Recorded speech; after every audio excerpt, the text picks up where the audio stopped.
오늘 누가복음 6장 31절에서 38절 말씀을 읽고 이 말씀을 중심으로 후하게 나누어주는 성도에 대해서 함께 나누고자 합니다. 전통적으로 우리 한민족은 인심이 좋은 민족이었습니다. 이웃에게 선을 행하고 나그네에게 베풀어주는 그런 아름다운 전통을 가지고 있는 민족입니다. 그래서 옛날 이야기에도 자주 나옵니다만 지나가는 나그네가 문을 두드리면 어느 집에서든지 반갑게 맞아들여서 밥을 먹여주고 하룻밤을 재워주는 것이 일반적인 풍습이었습니다.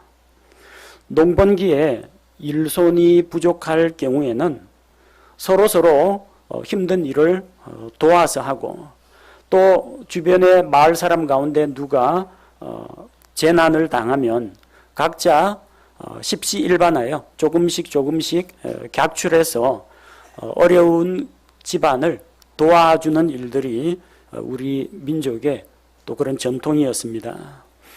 지금도 어느 가정에서 누가 아들, 딸 시집 장가를 보냈다, 혹은 누가 자녀를 출산했다, 혹은 어느 집에서 부모님 상을 당했다, 그럴 때만 되면 우리가 가서 함께 기뻐하고 혹은 함께 슬퍼하고 축의금이나 조의금을 전해주면서 그 기쁨에 동참하기도 하고 슬픔을 함께 나누기도 하고 있습니다. 이것이 우리 한민족이 가지고 있는 아름다운 전통일 뿐만 아니라 성경에서 그리스도인으로서 우리가 살아가야 할 마땅한 삶의 모습이기도 합니다. 지금은 하늘나라가 계시지만 제 장인 어른은 아주 남에게 퍼주기를 잘 하시는 분이었습니다. 어느 정도 퍼주기를 잘 하셨느냐, 장모님하고 그 아들, 딸들, 제 아내나 처남, 처제들이 힘들어할 정도로 많이 퍼주시는 분이었습니다. 6.25 전쟁을 만나가지고 자유를 찾아서 평양에서 내려와서 전쟁 후에 폐허가 된 곳에서 신문 배달을 하면서 공부를 하시던 분이었습니다. 하나뿐인 우리 장인어른의 그 누님이 힘들게 몇 달을 일해서 마련해준 외투를 추운 겨울날 입고 나가더니 거지에게 벗어주고 들어왔습니다. 참 다른 사람이 들으면 어처구니 없는 일이긴 하겠지만 그분에게는 아주 그것이 삶의 한 부분이었습니다. 파주에서 가난한 시골 교회를 돌보면서 목회를 하면서 교회 건축 헌금이 모였다 하면은 인근에 있는 군부대 교회를 지어주느라고 정작 자기가 섬기는 교회는 짓지도 못하신 분이 제 장인입니다.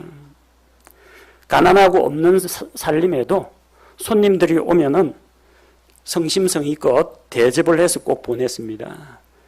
나머지 식구들이 대신에 밥을 굶어야 할 정도였습니다. 교회 성도 중에 누군가가 아이가 대학에 가는데 등록금이 없습니다. 목사님이 기도해 주시면은, 목사가 기도하면 등록금이 하늘에서 떨어집니까? 안 떨어집니다. 등록금 없다고 하면은 장인어른은 이 두 딸 등록금을 빼가지고 성도들에게 대줄 정도로, 그 정도로 나누어주는 삶을 아주 열심히 하셨습니다. 설이나 추석 때 가끔 이제 목회자 가정이다 보니까 이제 선물이 들어옵니다. 선물이 들어오면은 들어오자마자 이거는 아무개 성도 줘야 되겠다, 이거는 아무개 성도 줘야 되겠다, 오자마자 나가기 바쁩니다. 정작 저희 처가 식구들은 제대로 김이나 햄 한 조각도 맛보기가 힘들었습니다. 그래서 제 아내가 선물 들어오면은 참치캔 하나 빼갖고 감춥니다. 뜯어가지고 치약 칫솔 하나 몰래 감춥니다. 하나씩 뜯어놓으면 이거 어떻게 누구한테 주기가 좀 그렇죠. 다 그런 식으로 해가지고 겨우 가족들도 가끔 그런 선물 들어온 것을 누릴 수 있었지, 왔다 하면은 나갑니다. 하나님께서 우리 장인어른에게 많이 채워준 만큼 그만큼 들어오는 족족 바깥으로 내보내는 분이었습니다. 부흥에 인도하러 전국 교회를 돌아다녔는데 가면은 보통 사례비를 받아옵니다. 부흥에 인도하면은. 근데 이분은 가서 사례비를 전부 다 헌금을 하고 오고 가지고 있던 것까지 다 털어주고 빈털터리가 돼가지고 돌아오곤 했습니다. 어떤 가난한 교회에서 이제 교회를 좀 새로 증축을 하고 의자도 좀 더 사야 되겠다고 부흥회를 인도했습니다. 우리 또 장인어른이 목사님으로서 또 그 가서 부흥회를 인도했습니다. 그래서 이제 헌금 작정을 했는데 첫째 날, 둘째 날 해도 들어오는 게 없습니다. 왜요? 인색해서가 아니라 그 당시에 다 가난하고 다 못 살던 사람이에요. 근데 부흥회 마지막 날 되니까 누가 의자 30개를 작정을 했어요. 여러분 앉아있는 그 의자 30개. 그래가지고 그 시골교회 목사님이 너무나 감격해가지고, 아유, 부흥사 목사님, 의자 30개 작정이 들어왔습니다. 그 누가 작정했는지 아십니까? 장인어른이 작정한 겁니다. 장인어른이 작정하면은 이제 처남하고 그 처제, 제 아내가 열심히 벌어서 이제 그거 다 메워야 됩니다. 어떤 때는 그 크리스찬 육군 소위나 중이나 장가 못 간 이 크리스찬 장교가 와가지고 아직 그 믿음의 배우자를 못 구했다라고 와서 이제 상담을 요청하면은 장인어른께서 데리고 있던 두 딸을 군납하려고 하시다가 장모님에게 이제 혼이 나가지고 참 감사합니다, 장모님. 그래서 제가 이주옥 자매하고 결혼할 수가 있었습니다. 어쨌든 이게 재산이고 가진 거 선물이고 딸이고 다 들어오는 대로 내보내시는 그런 분이었는데 그렇게 내보내다 보니까 가게가 좀 이렇게 확 일어나질 않습니다. 평생 가난하게 사셨습니다. 나눠주는 삶에는 그만큼 희생이 따릅니다. 자기 희생이 따릅니다. 그러나 반대로 또 복이 들어옵니다. 그 다 나눠주고 빈털터리가 됐으면은 그 다음에 어떻게 구제했을까요? 빈털터리가 되지 않았다는 이야기죠. 나눠주는 만큼 하나님께서 채워주셨습니다. 비록 이제 처가 식구들은 고생을 많이 했지만 얼마나 고생을 많이 했으면 장모님이 목사한테는 절대 시집 안 보낸다고 작정을 할 정도로 제가 목회자 되기 전에 시집을 보냈습니다. 그리고 결혼한 다음에 제가 목사가 되었습니다. 근데 장인어른이 그만큼 베풀고 한 것들이 헛된 일에 쓰진 않았습니다. 적어도 복음 전하는 일과 다른 성도들의 부족한 것을 채워주는 그런 일들에 썼지 사치 낭비하거나 어떤 향락을 위해서 사용하진 않았기 때문에 그게 다 열매를 맺어가지고 돌아오고 있습니다. 그 설화에 있던 사남매가 아들 둘, 딸 둘, 사남매가 다 지금 하나님의 공급하심을 받아가지고 잘 살고 있습니다. 또 그렇게 또 퍼주기 좋아하는 우리 장인어른의 성품은 누가 물려받았느냐? 큰딸이 물려받았습니다. 손 큰 이주옥 자매가 물려받아가지고 역시 또 후하게 나눠주기를 또 좋아합니다. 근데 이 후하게 나눠주는 것이 이 한민족의 전통이거나 어떤 개인의 기질이나 그런 문제가 아니라 그래서 제가 이렇게 나눠주기 좋아하는 이런 분을 본받으십시오 그 이야기가 아니라 후하게 베풀어주고 나눠주는 것이 하나님의 성품이라는 겁니다. 여러분 하나님이 얼마나 후한지 아십니까? 우리가 생활하고 있는 이 지구 하늘과 땅과 바다와 그 가운데 있는 모든 산천초목과 동식물과 지하자원과 모든 것을 하나님께서 만드셨습니다. 하나님이 임자예요. 하나님이 주인입니다. 그런데 그것을 사람들이 쓸 수 있도록 사람들에게 무료로 다 개방했습니다. 비록 우리가 물고기를 잡는 수고는 해야 됩니다. 하지만 물고기 그 자체는 공짜입니다. 땅을 파가지고 석탄이나 철광석을 캐내는 것은 사람이 수고할 영역이지만 그 철광석을 우리가 만들었습니까? 하나님께서 만드신 것을 우리는 그냥 채취만 하고 있는 겁니다. 우리가 살 수 있는 이 아름다운 환경과 자원을 주셨을 뿐만 아니라 각 사람에게 생명과 호흡을 주신 분이 하나님이십니다. 또 사람이 죄에 빠져서 죄의 형벌로 영원한 지옥에 들어가게 되는데 하나님께서 사람들을 안타깝고 불쌍하게 여기셔서 그 사람들을 구원하기 위해서 자기 아들 예수 그리스도를 우리에게 값없이 선물로 주셨습니다. 그래서 누구든지 자기 죄를 하나님 앞에서 회개하고 죄의 길을 떠나서 하나님께로 돌아오기만 하면 하나님께서 모든 죄를 용서하시고 우리에게 생명을 주시고 영원한 생명을 주시고 천국을 약속해 주셨습니다. 우리가 구원받기 위해서, 죄 용서받기 위해서, 천국 가기 위해서 무슨 수고를 했습니까? 우리는 한 것이 없지만 예수님께서 우리 대신 우리 죄값을 치러주셨기 때문에 우리는 값없이 은혜의 선물로 구원을 받게 되는 겁니다. 하나님이 얼마나 후하고 얼마나 손이 크신 분입니까? 이 지구상에 살던 모든 사람에게 또 앞으로 다가올 모든 세대에게 하나님께서 이런 은혜를 내려주시는 겁니다. 하나님께서는 사람을 자기 형상을 따라 창조하셨습니다. 그러면은 하나님의 그 후하게 퍼주기 좋아하는, 후하게 베푸는 그 성품이 사람들에게도 그대로 있어야 되겠죠. 근데 사람들 가운데 그런 사람이 있는가 하면 안 그런 사람도 있다고요. 그 왜 그렇습니까? 사람이 하나님과의 교제에서 멀어지고 하나님께 반역하고 하나님께 등 돌리고 자기 길로 갔기 때문입니다. 원래 창조된 사람은 하나님의 그 후한 성품을 닮았습니다. 하나님의 형상을 닮았습니다.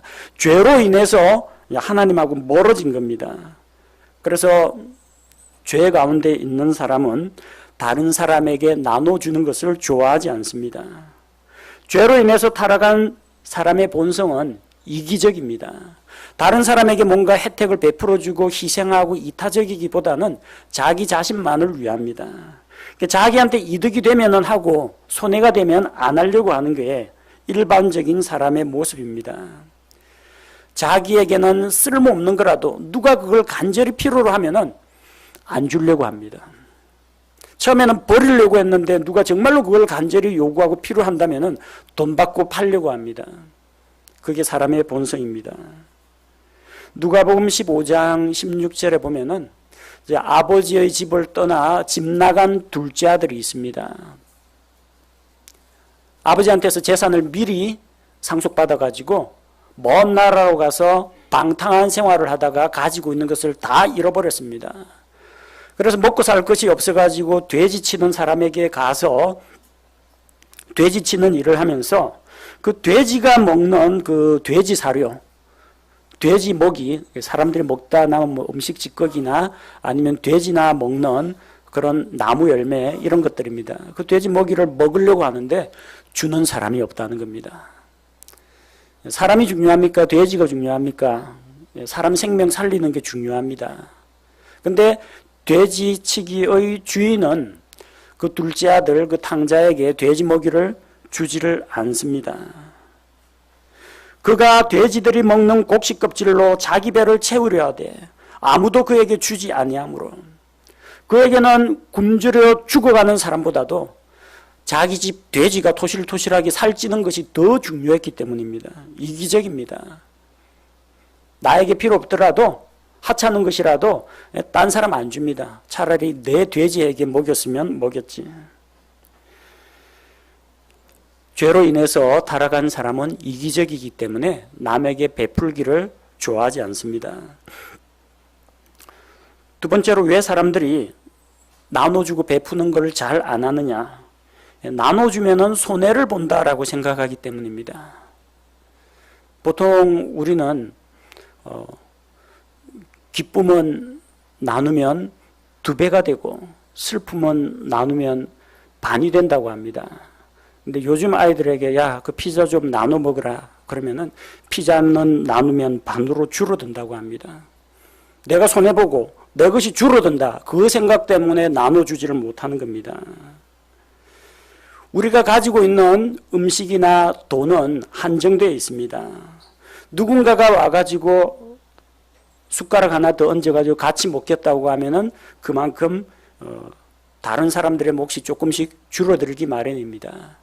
손해보기 싫어하는 사람, 아깝다고 생각하는 사람, 이런 사람은 나눠주려고 하질 않습니다. 하지만 반드시 나눠준다고 해서 반드시 몫이 줄어드는 건 아닙니다.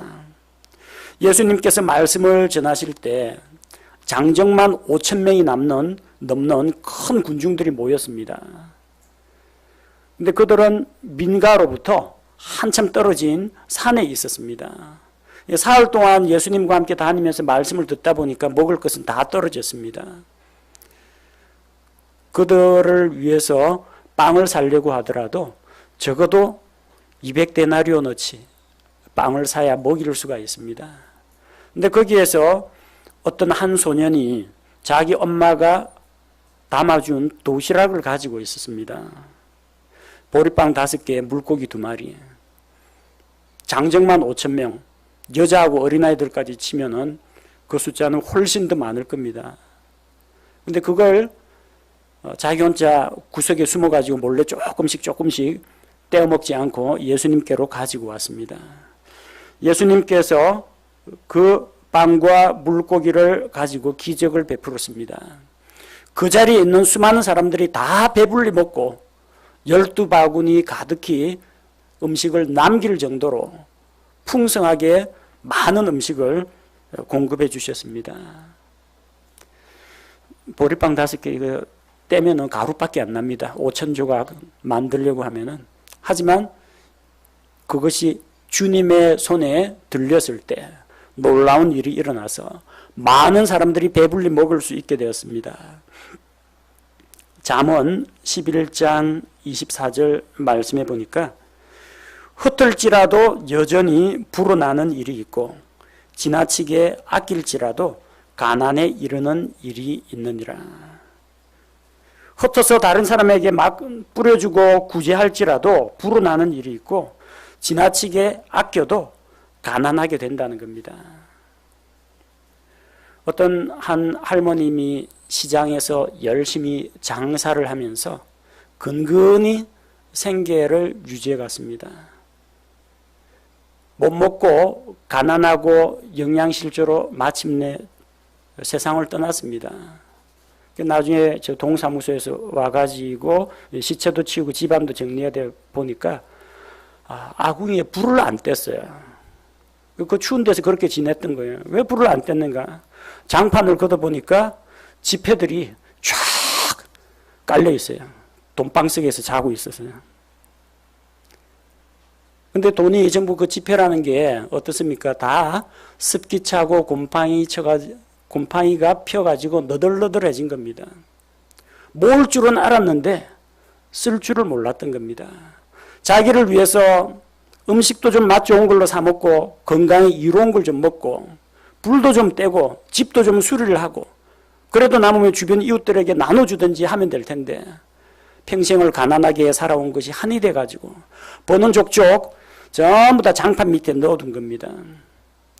아끼고 가난하게 살다가 병든 몸으로 쓸쓸하게 아무도 기억해주지 않는 그런 쓸쓸한 죽음을 맞이했다고 합니다.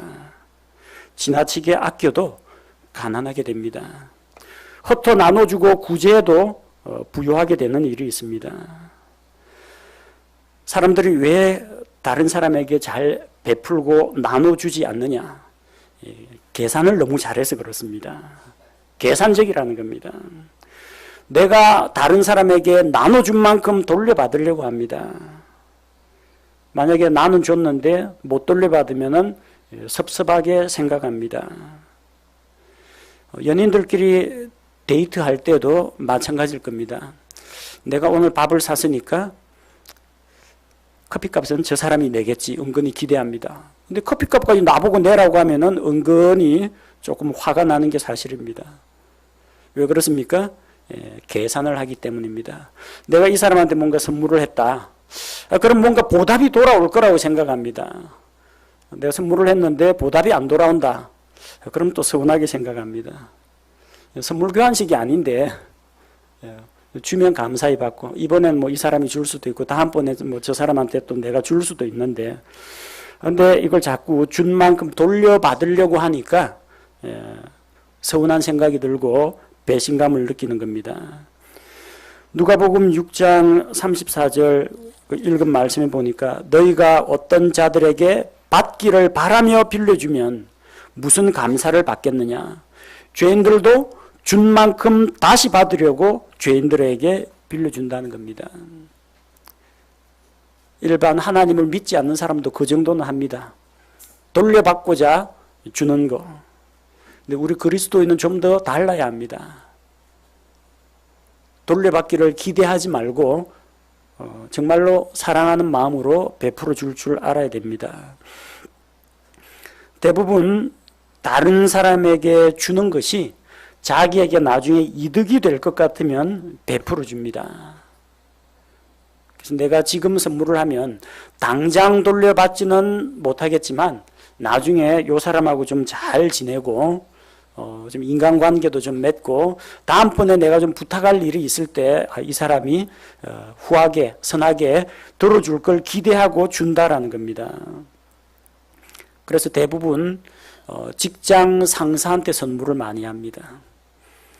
직장 후배한테는 잘 선물을 안 합니다.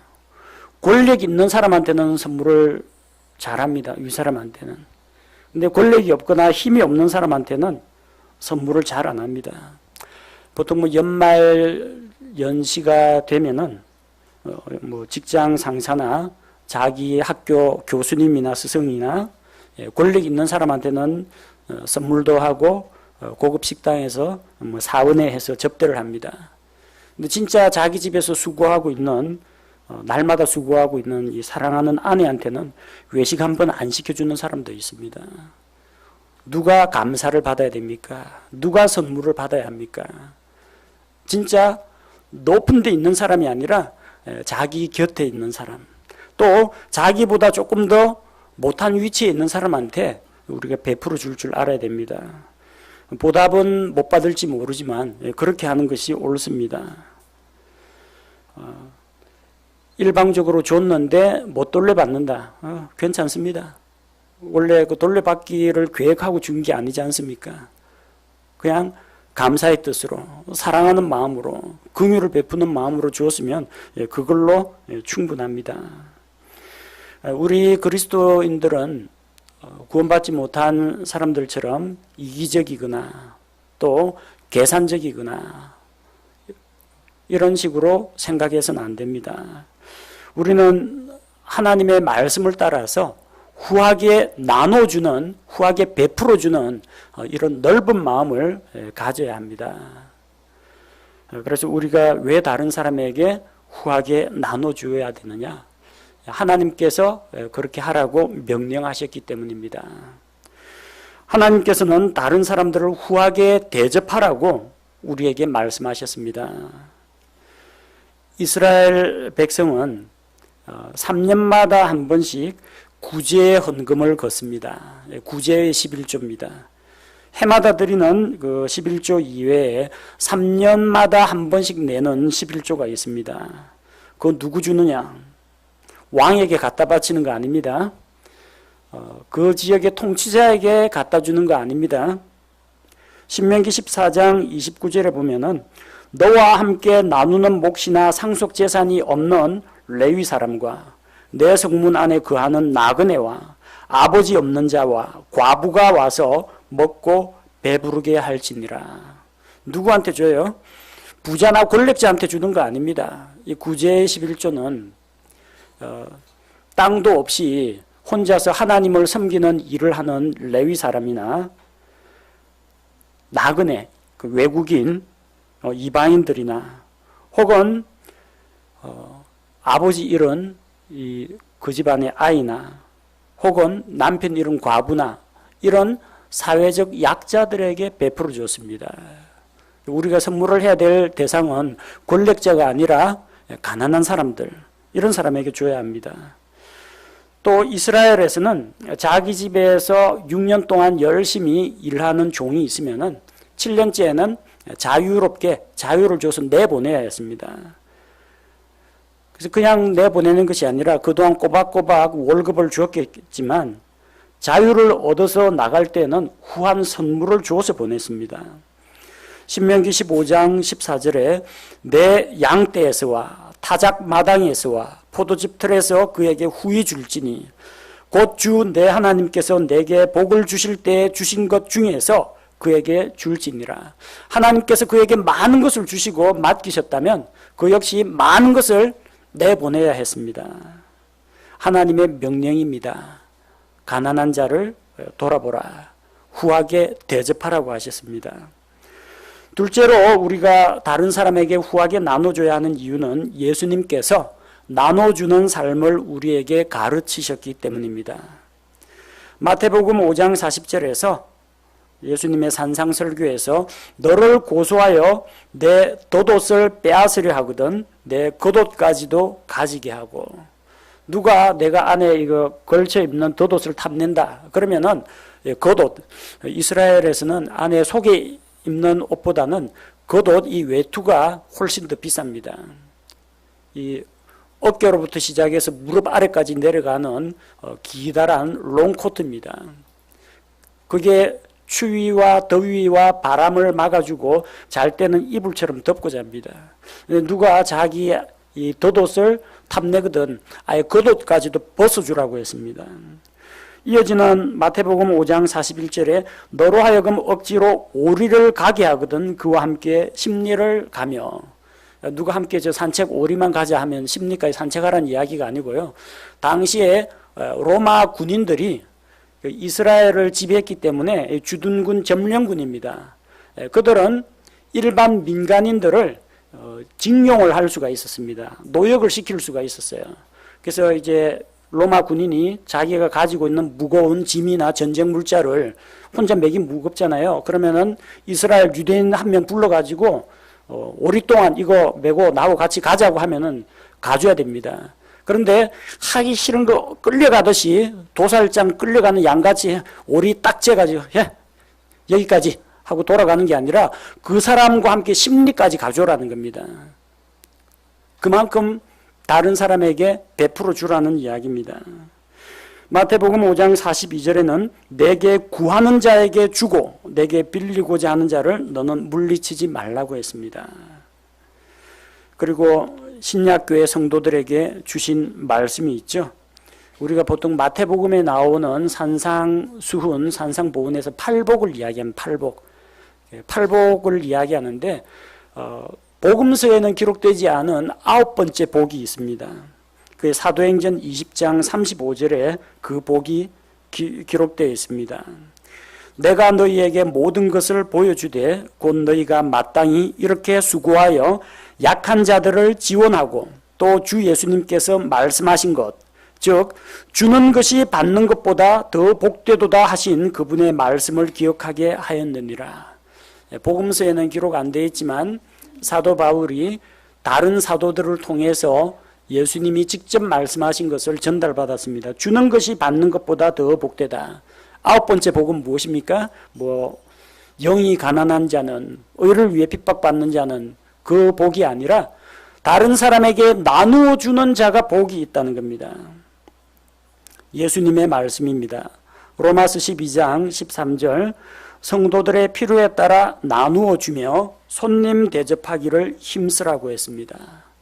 성도들의 필요한 것을 공급하고 대접하기를 힘써야 합니다.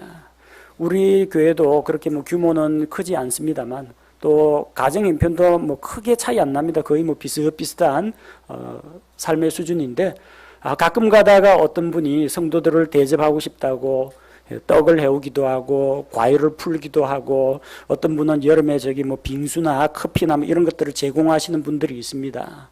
다 그게 수고하고 나누고 섬기는 삶입니다. 예수님께서 나눠주라, 섬기라, 베풀라고 말씀하셨습니다. 우리를 그리스도인이라고 사람들이 부릅니다. 그리스도인이 뭡니까? 그리스도교 믿는 사람이 그리스도인이 아니라 크리스찬이라고 하면은 그리스도를 닮은 사람이라는 뜻입니다. 그리스도를 닮은 사람이라면 예수님의 가르침대로 해야 합니다. 예수님께서 나눠주고 베풀라고 하셨기 때문에 우리가 후하게 베푸는 삶을 사는 것입니다. 우리가 다른 사람들에게 후하게 베풀어야 하는 세 번째 이유가 있습니다. 그것은 나눔을 통해서 다른 성도들의 필요가 채워지기 때문입니다. 예루살렘 교회는 처음 시작할 때 120여 명의 성도들이 있었습니다. 근데 베드로가 나가서 복음을 전하니까 3,000명이 오순절날 회개하고 돌아왔습니다. 성전 문에 앉아있던 걷지 못하는 사람을 일으켰더니 5,000명이 믿고 돌아왔습니다. 120명에서 8,000명이 넘는 메가처치가 되어버렸습니다. 근데 이 3,000명, 5,000명 그리고 오순절에 방문했던 사람들은 자기들 그 본가는 전부 다 외국에 있습니다. 명절 지키려고 왔던 사람들이에요. 여행 경비는 벌써 떨어졌습니다. 잠잘 곳도 필요하고 먹을 것도 필요한데 그 어디서 나왔겠습니까?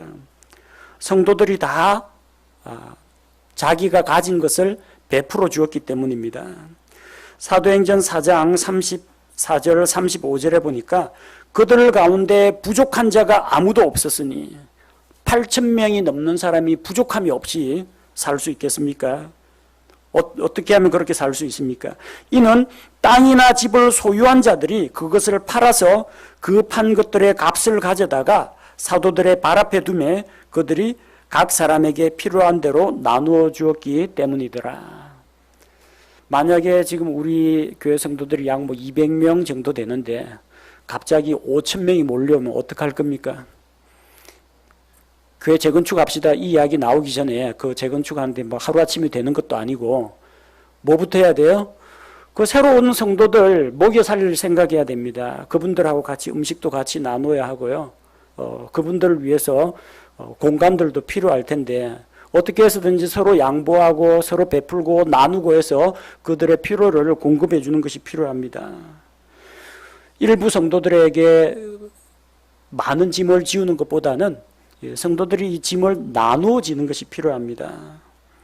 고린도후서 8장 14절에 보니까 헌금을 드리는 원리가 나옵니다. 어떤 원리냐? 균등의 원리입니다. 다만 균등의 원리를 따르려는 것이니 곧 이제 이번에는 너희의 넘치는 것으로 그들의 부족함을 공급하고 또한 그들의 넘치는 것으로 너희의 부족함을 공급하여 균등하게 하려는 것이라. 균등의 원리입니다. 여러분 갑자기 상을 당해가지고 장례식 치르려면 갑자기 목돈이 듭니다. 또 아들, 딸 시집 보내려고 하면 비용이 많이 듭니다. 그때 어떻게 해요? 일가 친척들하고 주변에 있는 지인들이 십시일반해서 다 이게 부조를 합니다. 그럼 그거 가지고 중요한 일들을 마칠 수가 있습니다. 그럼 나중에 또 저 집에서 상을 당했다. 저 집에서 누가 결혼식을 시집 장가를 보낸다. 그럼 어떻게 합니까? 또 나머지 사람들이 또 십시일반하는 겁니다. 그래서 결국은 나중에 보면은 자기가 베푼 게 결국은 자기한테 나중에 돌아옵니다. 꼭 돌려받겠다 그런 생각을 하지 않아도 짐을 나눠진다는 그런 마음이 있기 때문에 짐을 균등하게 나눠 맞습니다. 우리 교회 역시 마찬가지입니다. 어떤 비용이 필요하다. 교인들 머리 숫자로 그걸 나눠 가지고 하면요, 경제적으로 어려운 집도 있고, 또 그 다음에 믿지 않는 가정에서 나오는 분도 있고, 아직까지 직장을 못 구한 사람도 있고, 여러 사람 있지 않습니까? 그럼 있는 사람은 조금 더 많이 부담하고, 없는 사람은 조금 적게 부담하고, 이렇게 서로서로 짐을 나누어지는 것이 필요하다는 겁니다. 그러려면 뭐가 선행돼야 하느냐? 후하게 베풀고 나누는 그런 마음가짐이 먼저 있어야 그런 일이 가능하다는 겁니다. 이렇게 우리가 베풀고 나누어 줄 때 다른 성도들의 필요가 채워집니다. 그렇게 후하게 나눠주는 삶은 우리에게 큰 유익을 가져다 줍니다. 첫 번째로 우리가 나눠주는 삶은 하나님을 기쁘시게 합니다. 히브리서 13장 16절 말씀해 보니까 오직 선을 행하는 것과 나누어주는 것을 잊지 말라. 하나님께서는 이 같은 희생을 매우 기뻐하시느니라. 선을 행하고 나눠주는 것을 하나님께서 매우 기뻐하신다고 했습니다. 여러분 하나님을 기쁘시게 하는 성도가 되길 원하지요. 그러면은 베풀고 나눠줘야 합니다. 빌립보서 4장 18절 바울이 복음을 전하는 일에 있어서 그 마케도니아 지방에 있던 빌립보 교회는 여러 차례 바울을 후원하는 선교 헌금을 보냈습니다. 에바브로디도 편에 너희가 보낸 것들을 받았으므로 내가 풍족한데 이것은 달콤한 냄새의 향기요 받으실 만한 희생물이며 하나님을 매우 기쁘게 한 것이니라.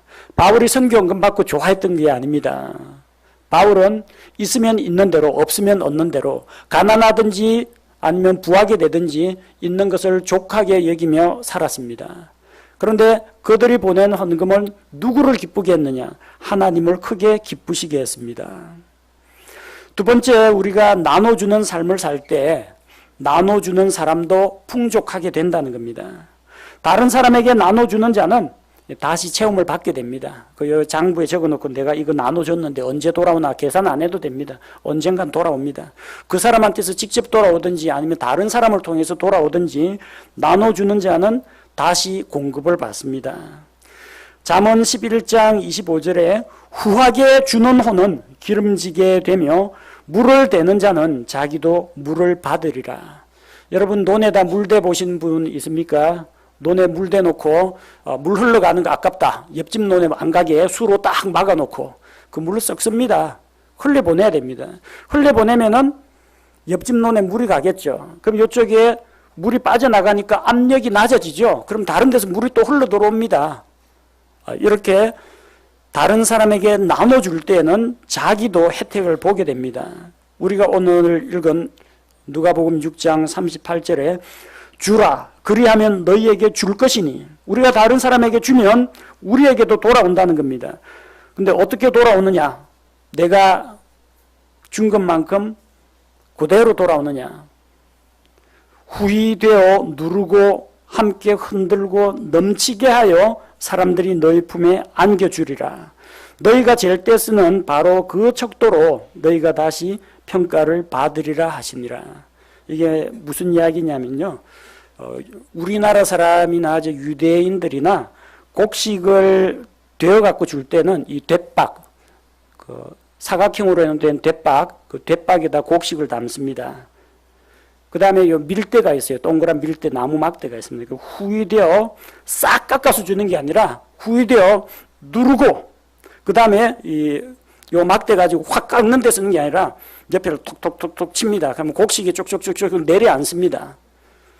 그 다음에 살살살 흔듭니다. 그러면은 공기가 빠지면서 이게 점점 낮아져요. 그 위에 또 쌓아줍니다. 후이되어 누르고 흔들어 넘치도록 해서 우리 품에 안겨준다는 이야기입니다. 그냥 깍쟁이처럼 정확하게 한 대 쫙 밀어버리면 얼마나 그 인정머리 없습니까? 시장에서도 우리가 물건을 사더라도 이 돼보고 저울 눈금인데 한 줌 더 얹어주면, 덤으로 얹어주면 주는 사람 기분 좋고 받는 사람 기분 좋지 않습니까? 우리가 준 것 이상으로 돌려받는다는 이야기입니다. 여러분 저기 어르신들 계실 텐데 그 손자나 손녀가 이 과자 먹고 있는 거 보면은 어르신들도 연세가 드시면 좀 어린아이 같이 그 드시고 싶어진답니다.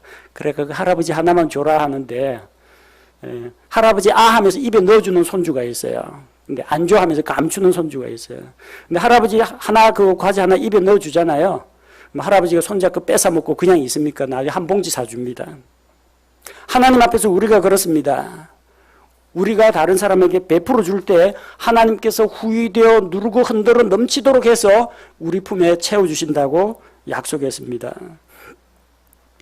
또 우리는 이렇게 베풀고 나눠주는 삶을 살게 될 때 친구를 얻게 됩니다. 여러분 친구 사귀기 참 쉽지가 않습니다. 돈으로 물건 사기는 쉬운데 친구를 구하는 것은 참 힘듭니다. 그런데 나눠줄 때 친구를 얻습니다. 선물을 해서 친구를 얻을 수 있다면 기꺼이 선물을 해야 됩니다. 여러분 누군가 교회로 초청해서 하나님의 말씀을 한번 듣게 하고 싶다. 밥 한 끼 사십시오. 이번에 밥 한 끼 살 테니까 나하고 같이 교회에 가서 설교 한 번만 들어보자. 데려오십시오. 희생 없이 어떻게 사람을 얻겠습니까? 뭔가를 베풀고 희생을 해야 됩니다. 잠언 19장 6절에 보니까 많은 사람이 통치자의 호의를 간청할 것이요 선물을 주는 자에게는 모든 사람이 친구가 되느니라. 뇌물이 아닙니다. 선물입니다. 선물을 주면은 친구가 됩니다. 선물 싫어하는 사람은 없습니다. 사소한 것이라도 진짜 너무 큰 선물은 오히려 짐이 되고 마음에 부담이 되겠지만 정말 진심에서 우러나는 선물은 작은 것 하나라도 감사가 됩니다. 그래서 그 사람의 마음을 얻을 수가 있다는 겁니다. 만약에 여러분이 이 세상에 있는 없어질 재물을 가지고 영원토록 없어지지 않는 천국 식구들을 얻을 수 있다. 그러면 선물해야 됩니다. 누가복음 16장 9절에 내가 너희에게 이르노니 불의의 만몬으로, 만몬은 재물을 말합니다. 불의의 만몬으로 너희를 위해 친구들을 사귀라. 그리하면 너희가 숨이 멎을 때에 그들이 너희를 영존하는 처소로 받아들이리라. 이 세상에 있는 재물 자체는 하나님을 기쁘시게 하지를 못합니다. 그러나 그 재물이 바른 곳에 사용되었을 때 하나님과 사람에게 기쁨이 된다는 겁니다. 불의의 재물이라는 것이 뭐 부정축제 해가지고 아니면은 사기 횡령 해가지고 모은 돈을 말하는 게 아닙니다. 이런 재물, 하나님 앞에서는 나중에 불타 없어질 이런 재물이라도 그걸 가지고 친구들을 얻는 데 사용해 보십시오. 그 돈 가지고 전도지 사가지고 저기 집집마다 한번 뿌려 보십시오. 그 돈 가지고 해외 선교사한테 선교원금 한번 보내보십시오. 나중에 천국 가서 여러분이 모르는 사람이 나타나가지고 인사할 겁니다. 그 형제님이 그때 후원해 주신 그 선교사님 통해서 제가 복음 듣고 구원받았습니다. 인사하러 올 겁니다. 형제님이 후원해 준 그 전도 집회에서 제가 복음의 말씀을 듣고 구원을 얻었습니다. 천국에서 수많은 친구들이 여러분을 반갑게 맞이해 줄 겁니다. 이 세상에 있던 인간관계는 언젠가는 끊어집니다. 서로 배신을 하게 되거나 아니면 육체의 죽음으로 말미암아 관계가 끝나버립니다. 그러나 저 영원한 천국에서 영원히 볼 수 있는 사람을 여러분이 얻을 수 있다면 기꺼이 여러분 선물이든 뭐든 투자를 하셔야 됩니다. 후하게 나눠줄 때 하나님에게도 기쁨이 되고 나눠주는 자신도 풍족하게 되고 또 이렇게 나눠주는 삶을 통해서 사람을 얻을 수가 있다는 겁니다. 그럼 어떻게 나눠줄 것인가?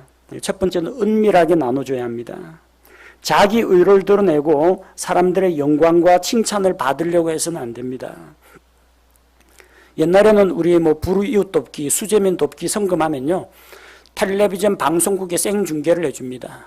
그 저금통, 돼지 저금통 들고 들어오면은 화면에 자막 나가고 이름 나가고 어느 기업체에서 몇 억 했다고 하면은 많이 한 사람 순서대로 어느 기업체 회장이 사장이 몇 억씩 수재의원금, 불이웃 돕기 성금 냈다고 쫙 화면에 다 띄워줍니다. 그 기업 홍보입니다. 물론 그 성금이 전달되긴 하겠지만 그 사람이 영광을 받습니다. 낸 사람이 자기 기쁨과 자기 영광을 얻습니다. 근데 예수님께서는 뭐라고 하셨습니까? 마태복음 6장 3절 4절에서 오직 너는 구제할 때에 내 오른손이 하는 것을 내 왼손이 모르게 하여 너의 구제하는 일이 은밀한 가운데 이루어지게 하라. 은밀한 중에 보시는 내 아버지께서 갚아주시리라. 은밀하게 하십시오. 자기를 드러내려고 하지 말고. 두 번째는 단순하게 하십시오. 단순하게 복잡한 생각하고 계산하고 주판알 튕기고 하지 말고 그냥 그 사람한테 이게 필요하고 마침 나한테는 그게 있다. 그래서 준다. 그 정도면 족합니다. 로마서 12장 8절 말씀해 보니까 권면하는 자는 권면하는 일로 섬기며 주는 자는 단순함으로 그 일을 하고 다스리는 자는 부지런함으로 긍휼을 베푸는 자는 즐거움으로 할 것이니라. 단순하게 생각하십시오. 내가 이걸 줬다. 내가 줬으니까 저 사람 앞으로 나한테 잘해야 돼. 기대하지 마십시오. 그거 바라고 준 거 아니지 않습니까? 내가 이렇게 줬으니까 하나님이 복을 내려주시겠지. 여러분 복을 노리고 혹시 구제를 하십니까? 그걸 기대하지 마십시오. 그 안 해도 하나님께서 알아서 주십니다. 내가 이렇게 줬다. 알고 보면 난 참 마음이 착하고 선한 사람이야. 그 자기 교만에 빠지지 마십시오. 그냥 단순하게 내가 그냥 주고 싶어서 줬습니다. 그냥 평소 밥 한 끼 사고 싶었습니다. 그냥 부담 갖지 마시고 그냥 맛있게 드십시오. 그걸로 된 거 아닙니까? 거기서 무슨 다른 복잡한 계산을 하고 그럽니까? 세 번째는 주의 이름으로 하십시오. 구제를 하든 나눔을 하든 예수님 이름으로 하십시오. 마가복음 9장 41절에 보니까 누구든지 너희가 그리스도에게 속하였으므로 내 이름으로 예수님 이름으로 너희에게 마실 물 한 잔을 주면 진실로 내가 너희에게 이르노니 그가 자기 보상을 잃지 아니하리라. 그 기업체 후원금들이 있죠. 어느 기업체에서 뭐 몇억 몇십억씩 뭐 했다. 어느 연예인이 뭐 지체장애인을 위해서 몇천만 원을 쾌척을 했다. 그 신문 기사화되고 자기 이름 드러나고 인기와 명성 올라가죠. 그 자기 이름을 위해서 한 겁니다. 예수님 이름으로 한 거 아닙니다. 개인 대 개인이 서로 간에 이거 뭐 주고받고 하면 관계가 좀 어색해집니다. 그 아무개 형제, 아무개 자매가 어렵게 산다고 자기가 탁 주면서 돈복도 지어지고 힘내 이렇게 하면은 기분 좋을 것 같습니까? 받는 사람이 자격지심 생깁니다. 미안해집니다. 부끄러워집니다. 다른 사람 주변에서 보고 있는데 창피하게 공개적으로 이거 주면은 미안해집니다. 또 받고 나서요 관계가 좀 그렇습니다. 내가 저 사람한테 신세 졌는데 언젠간 갚아야 될 텐데 저 사람이 뭐 잘못한 거 있어도 옛날에 나한테 선물을 준 사람을 대하고 보면은 감히 비판을 못하게 되고 그럽니다. 그럼 관계가 더 묘하게 돼버립니다. 그렇게 안 하려면 어떻게 돼요? 주의 이름으로 하고 교회를 통해서 전달하는 것이 안전합니다. 고린도전서 16장 1절 2절에 보니까 이제 성도들을 위한 모금에 관하여는 내가 갈라디아의 교회들에 지시한 바와 같이 너희도 그렇게 하라. 너희도 고린도 교회, 너희도 갈라디아 교회들처럼 교회를 통해서 하라는 이야기입니다. 주의 첫날 일주일의 첫날 일요일을 말합니다. 너희 각 사람이 하나님께서 자기를 형통하게 하신 대로 자기 곁에 모아두어 내가 갈 때에 모으는 일이 없게 하라. 주일날 예배 드릴 때 헌금할 때 그때 들여서 교회에서 모으라는 겁니다. 봉투에는 누구 이름이 적혀 있겠지만 나중에 전달할 때는 어떻게 합니까? 이 중에 몇 분의 몇은 아무개 성도가 보내는 것이고 이 중에 절반 이상이 어느 형제가 주는 겁니다. 이런 식으로 광고하라는 이야기가 아닙니다. 우리는 뒤쪽에다 누가 얼마 헌금했니, 주보에 오늘 헌금한 사람 지난주 헌금한 사람 안 한 사람 이름 일체 밝히지 않습니다. 장부에는 정확하게 다 기록하고 있습니다. 그 국세청에 나중에 보고를 해야 되기 때문에. 그러나 개인에게 전달할 때는 그냥 교회 이름으로 전달합니다. 이거 우리 교회 성도들이 조금씩 모았는데 하나님께서 우리 성도들을 통해서 형제님에게 하나님께서 우리 성도들을 통해서 자매님에게 드리는 겁니다. 목사가 주는 거 아닙니다. 아무개 형제, 아무개 자매가 주는 거 아닙니다. 하나님께서 주시는 겁니다. 영광이 누구에게 돌아갑니까? 사람은 감춰지고 하나님께 영광이 돌아갑니다. 나눠줄 때는 이렇게 은밀하게 단순하게 예수님 이름으로 나눠줘야 합니다. 우리는 주님으로부터 참 크고 놀라운 은혜의 선물을 받았습니다. 그것을 이제는 함께 나눌 책임이 있습니다. 자기 눈에 물 들어왔다고 좋다고 보에 물 막아 놓으면요, 물만 썩습니다. 흘려보내야 됩니다. 저 팔레스틴 지방 이스라엘에는 큰 호수가 두 개가 있습니다. 저 북쪽에는 갈릴리 호수가 있고 남쪽에는 사해, 바다가 아닙니다. 호수입니다. 사해가 있습니다. 갈릴리 호수 물은 맑고 깨끗합니다. 헤르몬 산에서 눈 녹은 물이 시내를 타고 흘러 들어와서 갈릴리 호수로 들어옵니다. 갈릴리 호수로 들어온 물들은 물 수량이 늘어남에 따라서 요르단강을 타고 남쪽으로 흘러내려갑니다. 위에서부터 신선한 물을 공급받고 아래쪽으로 물을 흘려보냅니다. 갈릴리 바다는 생명이 살아있습니다. 물고기와 온갖 수중생물들이 살고 있고 물도 맑고 깨끗합니다. 그런데 갈릴리에서 흘러내려온 물이 요르단강을 타고 내려가서 사해바다에 들어가는데 사해바다는 호수입니다. 사해 호수는 물 빠지는 곳이 없습니다. 물이 어떻게 빠지느냐? 바다로 나가는 곳이 없어요. 뜨거운 햇볕에 의해서 증발만 됩니다. 그러니까 갈수록 물이 점점 농축이 되어버립니다. 거기에는 생명이 살지 않습니다. 물고기가 살지 못합니다. 극소수의 박테리아 같은 것들만 살고 있고 소금기와 유황 이런 광물질이 너무 농도가 짙어가지고 사람이 물에 빠져도 가라앉지를 않는다고 합니다. 거기에는 생명이 없습니다. 여러분 갈릴리 호수처럼 받고 내보내고 깨끗하고 맑고 건강한 삶을 살기로 원합니까? 아니면 늘 하나님께 주십시오 주십시오 이것도 들어주시고 저것도 채워주소서 해서 잔뜩 채우기만 원하고 내보내지는 않고 사해바다처럼 썩어버리는 죽음의 호수가 되기를 원합니까? 우리는 하나님으로부터 받는 만큼 다른 형제자매들로 받는 만큼 나도 흘려보내야 합니다. 다른 사람에게 베풀고 나눠줘야 합니다. 그런 때는 손이 좀 커도 괜찮습니다. 낭비가 아닙니다. 후하게 나눠주십시오. 그렇게 될 때 우리가 하나님의 축복의 통로가 됩니다. 하나님께서 나를 통해서 복이 다른 사람에게 흘러가도록 하시는 겁니다. 우리에게 차고 넘치는 은혜의 선물이 있다면 그것이 주변 사람들에게 흘러가도록 우리가 길을 열어줘야 합니다. 싸매지 말고 주머니를 풀어야 됩니다. 움켜쥐지 말고 손을 내밀어야 합니다. 그렇게 할 때 우리가 하나님의 자녀라는 이름을 듣게 될 것이고 그렇게 할 때 너희는 참으로 예수 그리스도를 닮은 그리스도인이다. 그런 칭찬을 듣고 하나님께 영광이 될 것입니다.